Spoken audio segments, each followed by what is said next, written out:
Good evening. Tonight we're reading Pride and Prejudice by Jane Austen. Chapter 59.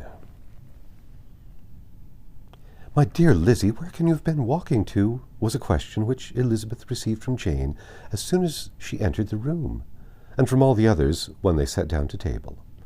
She had only to say in reply that they had wandered about till she was beyond her own knowledge. She colored as she spoke, but neither that nor anything else awakened a suspicion of the truth.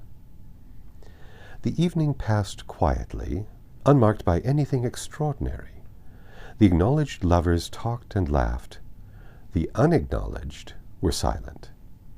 Darcy was not of a disposition in which happiness overflows in mirth, and Elizabeth, agitated and confused, rather knew that she was happy than felt herself to be so. For, besides the immediate embarrassment, there were other evils before her. She anticipated what would be felt in the family when her situation became known.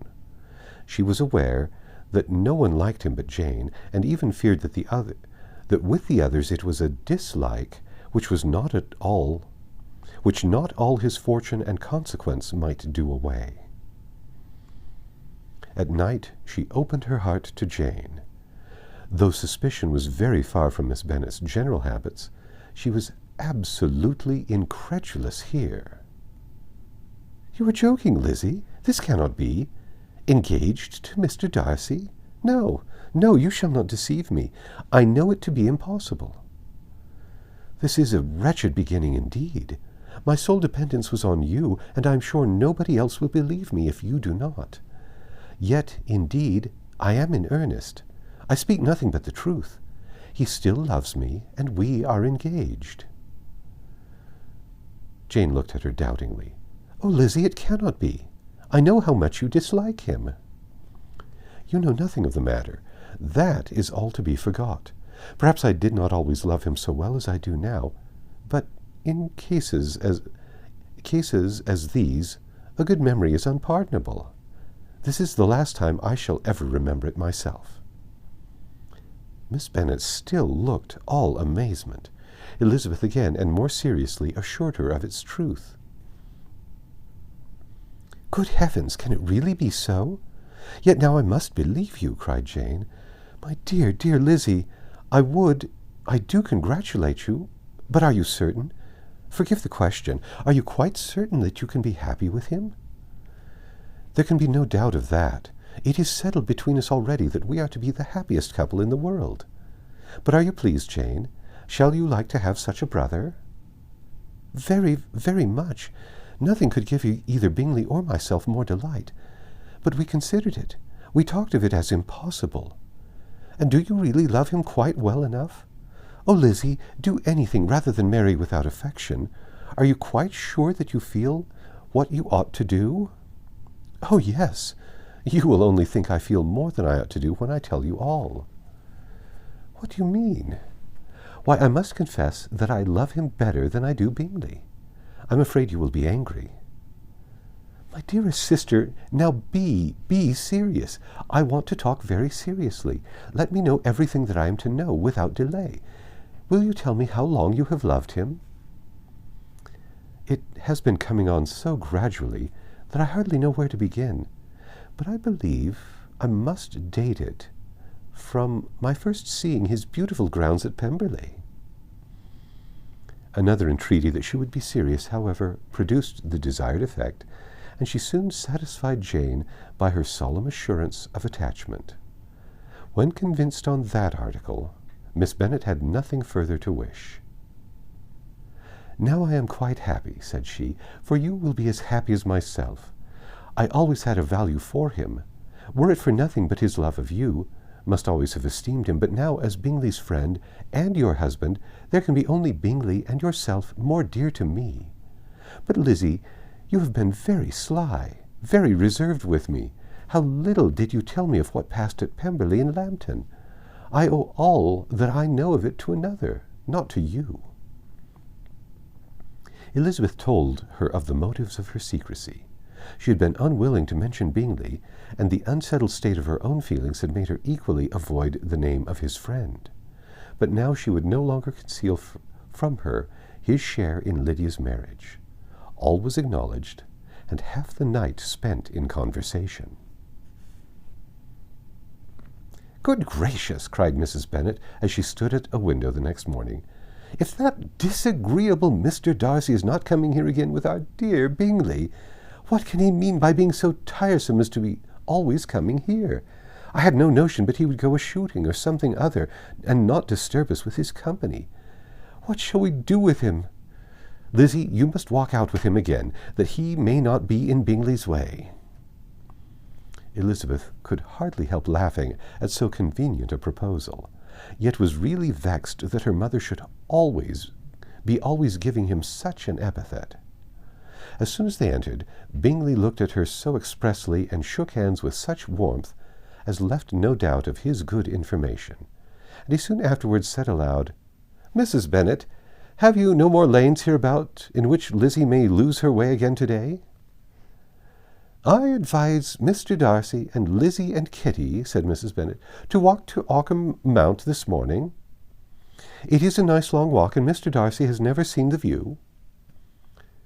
"It may do very well for the others," replied Mr. Bingley, "but I am sure it will be too much for Kitty. Won't it, Kitty?" Kitty owned that she had rather stay home.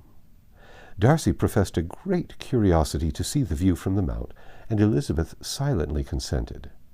As she went upstairs to get ready, Mrs. Bennet followed her, saying, "I am quite sorry, Lizzie, that you should be forced to have that disagreeable man all to yourself. But I hope you will not mind. It is all for Jane's sake, you know, and there is no occasion for talking to him, except just now and then, so do not put yourself to inconvenience." During their walk, it was resolved that Mr. Bennet's consent should be asked in the course of the evening. Elizabeth reserved to herself the application for her mother's. She could not determine how her mother would take it, sometimes doubting whether all his wealth and grandeur would be enough to overcome her abhorrence of the man. But whether she were violently set against the match, or violently delighted with it, it was certain that her manner would be equally ill-adapted to do credit to her sense, and she could no more bear that Mr. Darcy should hear the first raptures of her joy than the first vehemence of her disapprobation. In the evening, soon after Mr. Bennet withdrew to the library, she saw Mr. Darcy rise also and follow him, and her agitation on seeing it was extreme.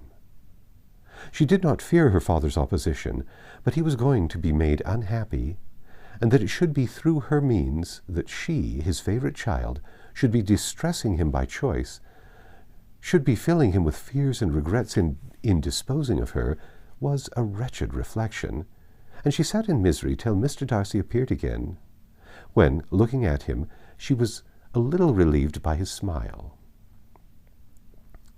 In a few minutes he approached the table where she was sitting with Kitty, and while pretending to admire her work, said, in a whisper, "Go to your father. He wants you in the library." She was gone directly. Her father was walking about the room looking grave and anxious. "Lizzie," said he, "what are you doing? Are you out of your senses to be accepting this man?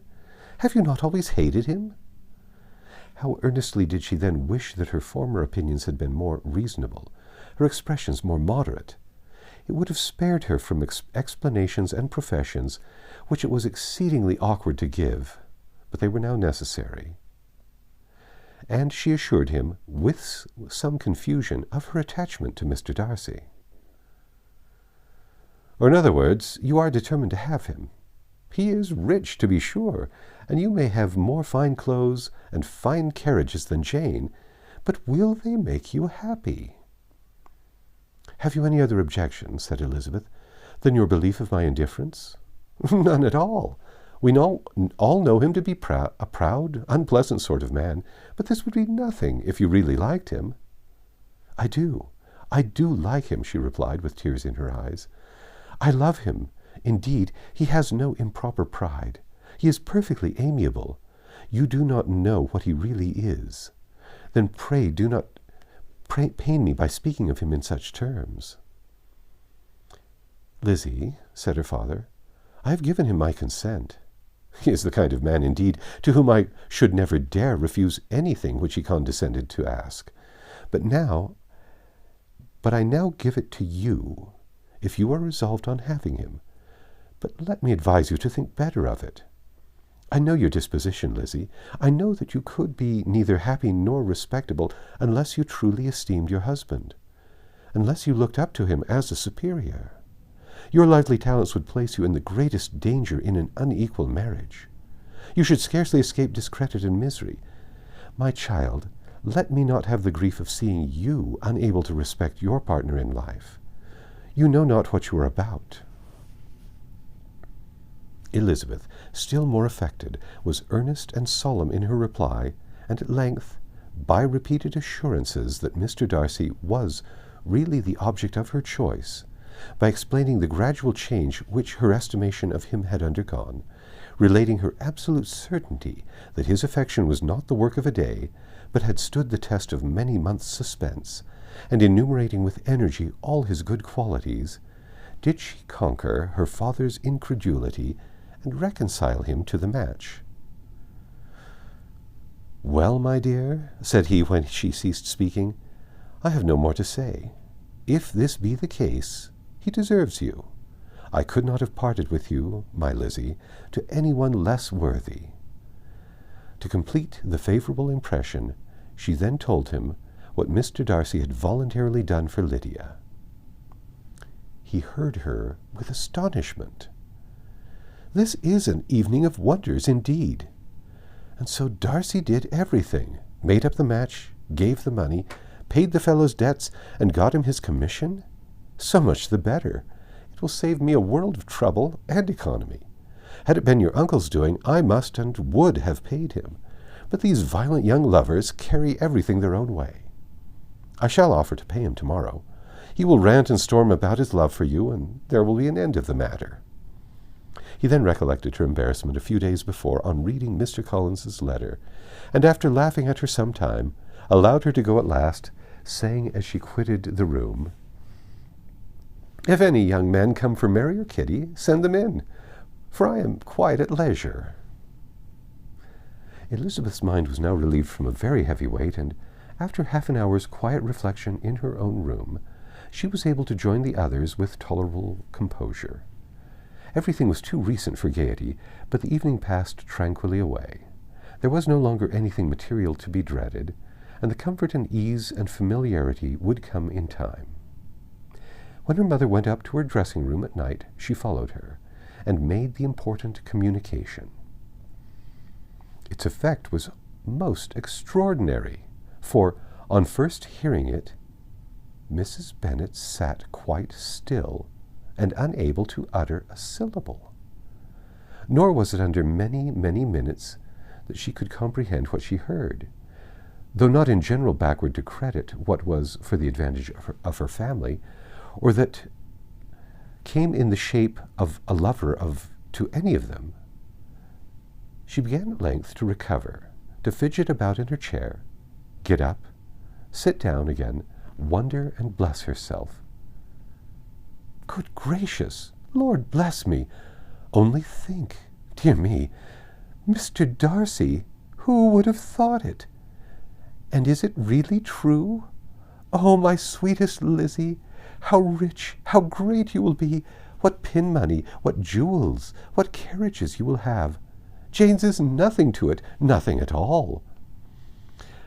Oh, I am so pleased, so happy, such a charming man, so handsome, so tall. Oh, my dear Lizzie, pray apologize for my having disliked him so much. I hope you will overlook it. Dear, dear Lizzie, a house in town, everything that is charming, 3 daughters married, 10,000 a year. Oh, Lord, what will become of me? I shall go distracted. This was enough to prove that her approbation need not be doubted, and Elizabeth, rejoicing that such an effusion was heard only by herself, soon went away. But before she had been 3 minutes in her own room, her mother followed her. "My dearest child," she cried, "I can think of nothing else. 10,000 a year, and very likely more. 'Tis as good as a lord, and a special license. You must and shall be married by a special license. But, my dearest love, tell me what dish Mr. Darcy is particularly fond of, that I may have it tomorrow." This was a sad omen of what her mother's behavior to the gentleman himself might be, and Elizabeth found that, though in the certain possession of his warmest affection and secure of her relations' consent, there was still something to be wished for. But the morrow passed off much better than she expected, for Mrs. Bennet luckily stood in such awe of her intended son-in-law that she ventured not to speak to him unless it was in her power to offer him any attention, to mark her deference for his opinion. Elizabeth had the satisfaction of seeing her father taking pains to get acquainted with him, and Mr. Bennet soon assured her that he was rising every hour in his esteem. "I admire all my son-in-laws highly," said he.